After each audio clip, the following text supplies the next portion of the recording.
जब एक इंजीनियर पति अपनी ही पत्नी को अपनी ताकत दिखाने के लिए सुहाग रात के दिन शक्तिवर्धक गोली खाता है और वह अपनी पत्नी के साथ प्राकृतिक और अप्राकृतिक तरीके से संबंध बनाता है, वह इतना खतरनाक होता है कि पत्नी की ही मौत हो जाती है।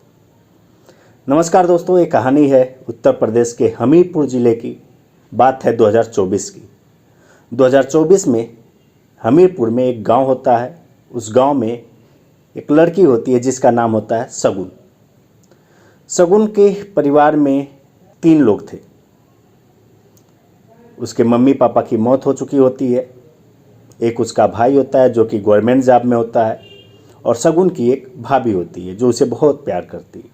बहन का जो भाई होता है जो गवर्नमेंट जॉब में होता है, वो अपने पद और प्रतिष्ठा को देखते हुए अपनी बहन की शादी बड़े धूमधाम से करना चाहता है, बड़े अच्छे परिवार में करना चाहता है।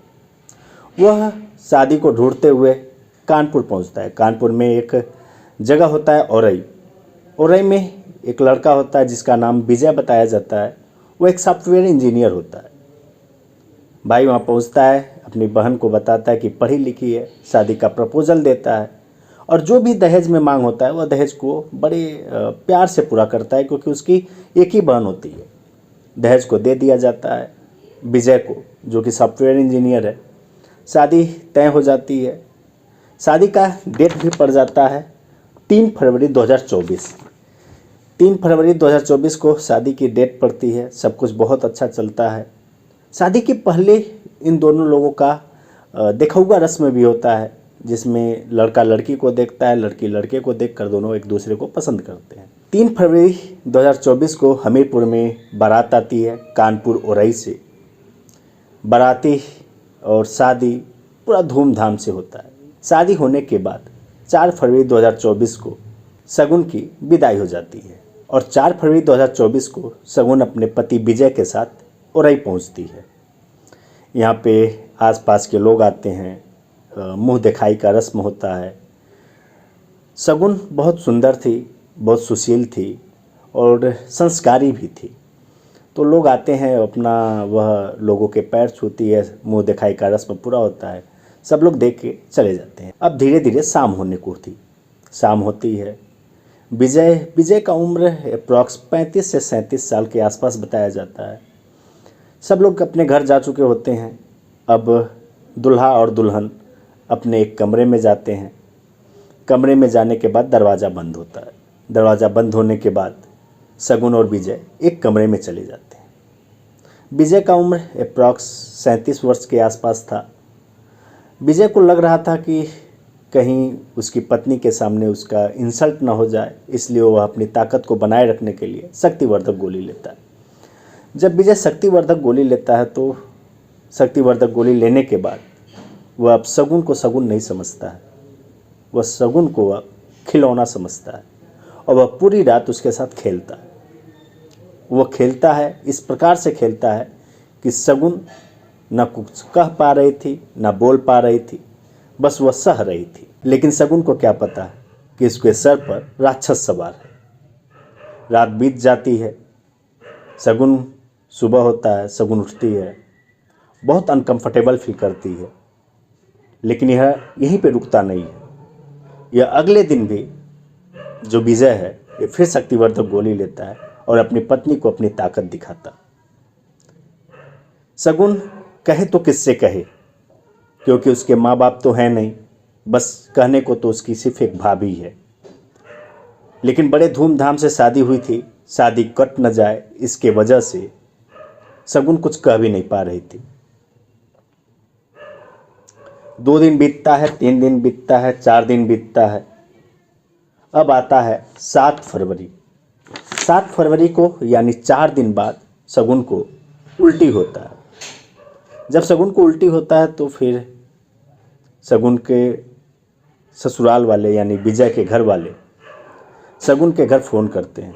उसकी भाभी फ़ोन उठाती है और शगुन के ससुराल वाले उसके ऊपर इल्ज़ाम लगाते हैं। शगुन की भाभी एक पल के लिए स्तब्ध रह जाती है। वह कहती है कि आप तो शादी के पहले भी हमारी बेटी को देखी थी, हमारी बेटी स्वस्थ थी, उसे बुखार तक भी नहीं था, आप ऐसी कैसी बात बोल रही हैं। शगुन के ससुराल वाले इल्ज़ाम पे इल्ज़ाम लगा रहे थे। अब शगुन की भाभी आती है, शगुन को ले जाकर वहाँ पे एक प्राइवेट अस्पताल होता है सर्वोदय नगर, जो कि ओरई में ही कानपुर में सर्वोदय नगर एक अस्पताल होता है। वहाँ पे उसे प्राइवेट अस्पताल में एडमिट किया जाता है। उसकी दवा चलती है। दवा में कुछ नॉर्मल टैबलेट दिए जाते हैं जो वोमिटिंग यानी उल्टी और डिहाइड्रेशन के होते हैं। कुछ 2-4 टैबलेट लेने के बाद यानी 1-2 दिन में यानी 8 फरवरी 2024 को हल्का सा सुधार आता है शगुन के अंदर। उसे उसकी भाभी बोलती हैं कि ठीक है, मैं दवा लेके घर जा रही हूँ शगुन को लेकर। शगुन को जब लेकर वह घर जाती हैं तो घर जाने के बाद फिर वही उसका वोमिटिंग और डिहाइड्रेशन की प्रक्रिया शुरू हो जाती है। तो भाभी इससे बोलती हैं, क्या बात है, तुम मुझसे क्या छुपा रही हो, तुम बताओ ये क्या प्रॉब्लम है। तब जो बात शगुन बोलती है अपनी भाभी से, वह सुनने के बाद आप भी हैरान हो जाएंगे। शगुन कहती है कि हमारे पति जो विजय हैं वह पहले ही दिन से डेली शक्तिवर्धक गोली खाते थे और हमारे पास आते थे और हमारे साथ वह प्राकृतिक और अप्राकृतिक तरीके से यौन संबंध बनाते थे। वह इस प्रकार से बनाते थे कि जैसे कोई जानवर हो, और मैं मना भी नहीं कर पा रही थी। मैं घर में किससे कहती, मुझे शर्म भी आ रही थी। जब यह बात शगुन की भाभी को पता चलता है तो वह फिर वापस एक गायनो के पास ले जाती हैं शगुन को दिखाने के लिए। शगुन जब गायनो के पास जाती है तो जो डॉक्टर बोलती हैं कि इसके प्राइवेट पार्ट में इन्फेक्शन हो गया है और ऐसा लगता है कि इसके साथ गैंग रेप हुआ हो।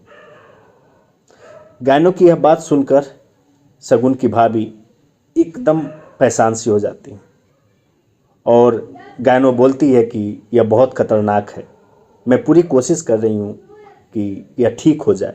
उसको एडमिट किया जाता है, उसका इलाज किया जाता है, लेकिन 10 फरवरी 2024 को उसकी डेथ हो जाती है। 3 फरवरी 2024 को शादी होती है और मात्र 7 दिन के अंदर 10 फरवरी 2024 को शगुन की डेथ हो जाती है।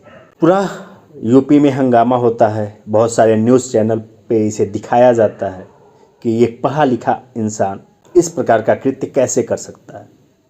सिर्फ अपनी ताकत को दिखाने के लिए, अपनी हवस को मिटाने के लिए वह अपनी पत्नी को पत्नी नहीं समझता है। हमारा यह कहानी सुनाने का उद्देश्य किसी की भावनाओं को ठेस पहुंचाना नहीं है, बस आपको बताना है स्वस्थ रहें, सजग रहें और आने वाले क्राइम को भांप सकें। मिलते हैं आपसे अगले किसी नए वीडियो में, तब तक के लिए जय हिंद।